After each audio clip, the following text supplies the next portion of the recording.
Welcome to the Banker Lamp. Please enjoy the video. In this video, I will show you how to make delicious cherry sorbet using an easy method. First, you'll need to gather just a few simple ingredients. Then, we'll prepare the cherries and create a flavorful syrup. Finally, we'll churn the mixture to a perfect, frosty consistency, ready to enjoy in no time. To begin, you'll need about 2 pounds of fresh or frozen cherries. If using frozen, there's no need to thaw them completely. Next, measure out 1 cup of granulated sugar and 1 cup of water. A small amount of fresh lemon juice, perhaps 1 to 2 tablespoons, will really enhance the cherry flavor and balance the sweetness. First, pit your fresh cherries, or if using frozen, ensure they are already pitted.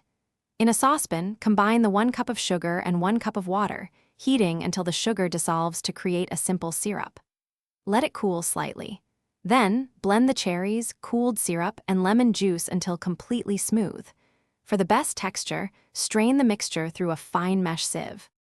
Once your cherry mixture is smooth, chill it in the refrigerator for at least 2 hours or until very cold.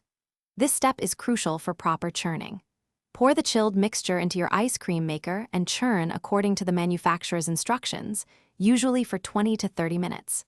For a firmer sorbet, transfer it to an airtight container and freeze for another 2 hours before serving. Enjoy your homemade treat.